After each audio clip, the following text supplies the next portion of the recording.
Chapter 3. Painting and Sculpture. There is a story about Leonardo when he was a young painter. One day, Leonardo was finishing a Verrocchio painting in the workshop when Verrocchio came in. Leonardo's work was beautiful, and Verrocchio knew it. "I'll never paint again," the older man said. Leonardo was not an apprentice anymore, he was one of the best young painters in Florence. Most workshops at the time used a paint that was made with eggs, but Leonardo tried a new paint, oil paint. It was possible to do more things with oil paint, and it helped him to paint deeper, brighter colors. Leonardo went outside and drew things like flowers, water, and stones. He studied these things like a scientist. He also worked with doctors to understand how our bodies work. Because of this, everything in his pictures was very real. In 1478, after leaving Del Verrocchio's studio, Leonardo received his first independent commission for an altarpiece to reside in a chapel inside Florence's Palazzo Vecchio. Leonardo's father helped him to open a workshop in Florence, but it was not an easy time for Leonardo.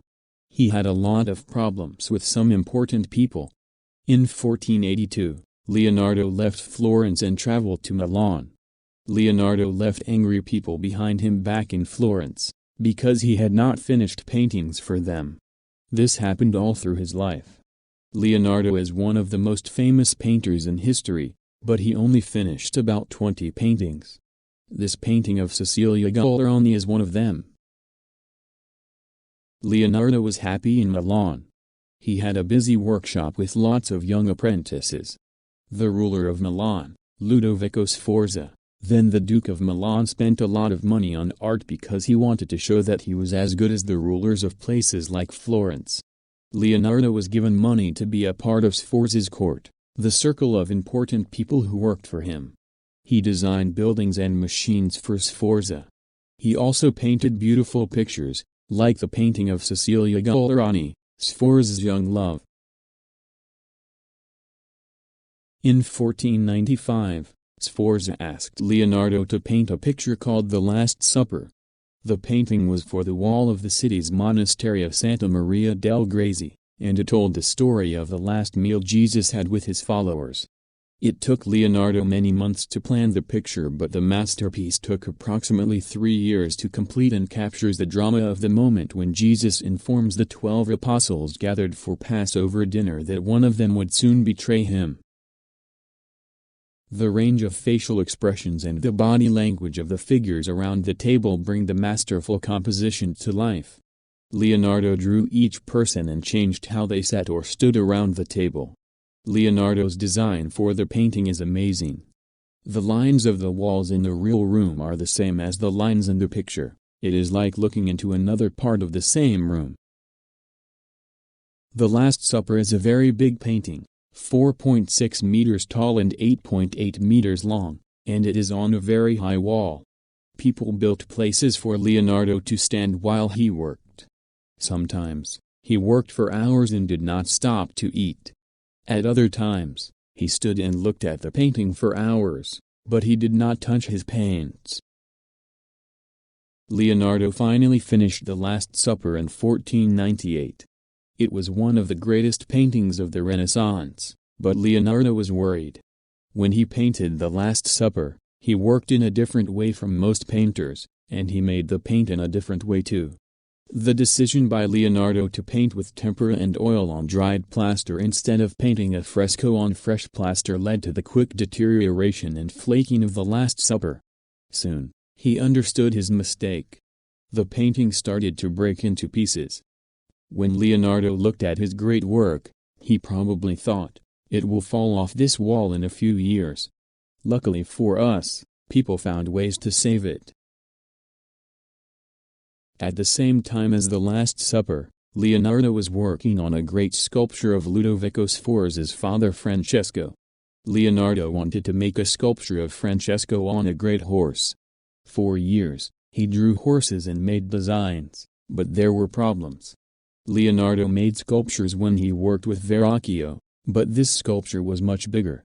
He wanted it to be the biggest sculpture in Europe, and he needed about 60 tons, 60,000 kilograms, of an expensive metal called bronze to make it. His drawings show a walking horse with only 2 legs on the ground, but how could he put a heavy sculpture like this on 2 legs? In 1492, Leonardo made a great horse sculpture in clay. It was 7.3 meters tall and it was amazing. People talked about the clay horse for years, but Leonardo never made the final metal sculpture. Why? Because the bronze for the horse was used to make guns. There was a war between France and Milan, and in 1499, Ludovico Sforza had to leave the city. When the French army arrived, French soldiers shot at Leonardo's clay horse and broke it into pieces. After 17 years in Milan, Leonardo left the city. Ironically, Gian Giacomo Trivulzio, who led the French forces that conquered Ludovico in 1499, followed in his foe's footsteps and commissioned Leonardo to sculpt a grand equestrian statue, one that could be mounted on his tomb. After years of work and numerous sketches by Leonardo, Trivulzio decided to scale back the size of the statue, which was ultimately never finished. When Leonardo was 52, the rulers of Florence asked him to paint a picture of a famous battle for a great building in their city. On the opposite wall, they asked Michelangelo to paint another battle. The 2 men were enemies. Michelangelo was only 29, but he was already famous for his amazing sculptures. One day, he laughed at Leonardo in front of people in a town square. He said that Leonardo was not a good artist, because he could not build his great horse. Both men worked on their paintings, and it soon became a battle between the 2 most famous artists of their time. Who was the best? Everyone in Florence talked about them and waited to see their great works, but in the end neither of them won the battle. Michelangelo made some drawings, but then he went back to Rome. Leonardo started his painting, but because of the way he painted on the wall, it soon began to break into pieces. At about the same time as he was working on the battle painting in Florence, Leonardo began a painting in 1491 of a young woman called Lisa del Giacinto, the wife of a wealthy Florentine silk merchant, this based on accounts from an early biographer. Today we call it the Mona Lisa, or La Gioconda, but there is a mystery surrounding the Mona Lisa's true identity. Some say that she was Princess Isabella of Naples, an unnamed courtesan, and Leonardo's own mother have all been put forth as potential sitters for the masterpiece.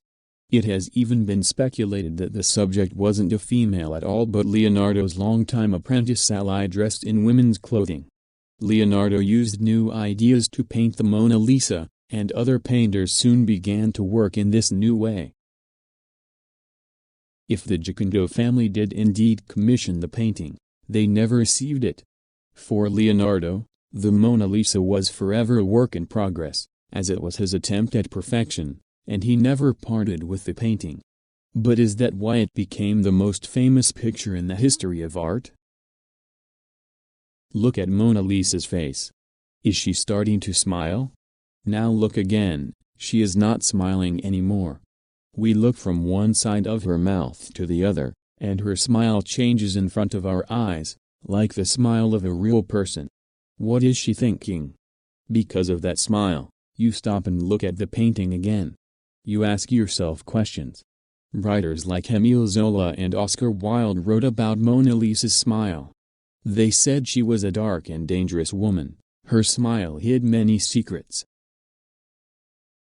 On August 21, 1911, a man called Vincenzo Peruggia walked into the Louvre Museum, in Paris. He took the Mona Lisa off the wall, put it under his coat, and walked out of the building. The next day, the Mona Lisa was in newspapers around the world. When the museum opened again, thousands of visitors went to see the empty place on the wall. For 2 years, Peruggia kept the painting in his house in Florence. He hid it in a box under some old clothes. Peruggia was caught in 1913 when he tried to sell the painting, and the Mona Lisa then came back to Paris. However, nobody forgot the story of the lost woman with the strange smile. Today, The Mona Lisa hangs in the Louvre Museum in Paris, France, secured behind bulletproof glass and regarded as a priceless national treasure seen by millions of visitors each year. You can also find the Mona Lisa in paintings by modern artists, on clothes, in films and songs, and 1,000 other places. Leonardo usually painted important people, but Lisa del Giocondo was not famous. She was just a young wife from Florence, but she became one of the most famous women in the world.